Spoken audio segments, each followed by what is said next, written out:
Hello বন্ধুরা, চলে এলাম আবার একটা নতুন ভিডিও নিয়ে। আজকে বানিয়েছিলাম কচু কোড়া, যেটা কম বেশি তোমরা সবাই শুনেছো।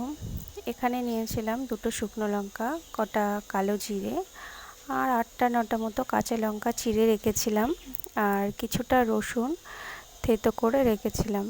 এটাই সব কিছুই লাগবে কচুর পরিমাণ হিসাবে। তারপর একটা কড়াইতে তেলটা গরম হলে দুটো শুকনো লঙ্কা, কটা কালো জিরে ফোড়ন দিয়ে দিয়েছিলাম। তারপরে দিয়েছিলাম চিড়ে রাখা কাঁচা লঙ্কাগুলো, এগুলো একটু নাড়াচাড়া করে তারপরে যে রসুনটা থেতো করে রেখেছিলাম ওই রসুনটা দিয়ে দিয়েছিলাম।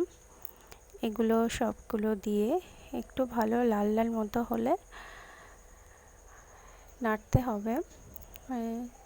যখন লাল লাল মতো হয়ে গেছে তখন আমি দিয়ে দিয়েছিলাম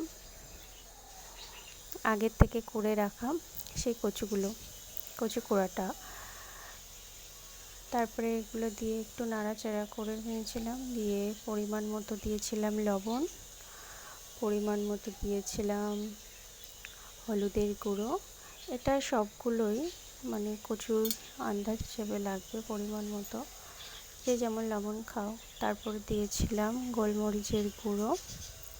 সব কিছু যে যেমন খাও সেই হিসাবে দেবে, কিন্তু এখানে ঝালটা একটু বেশি লাগবে, যেহেতু কচুতে একটু ঝাল বেশি লাগে, না হলে গাল চুলকানোর থাকে।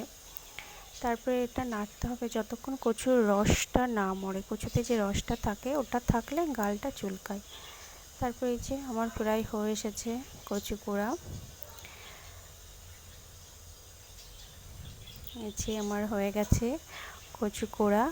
রেসিপিটা কম বেশি কে কে খেয়েছো কমেন্ট করে জানিও, আর যারা খাওনি ট্রাই করো, ভালো লাগবে।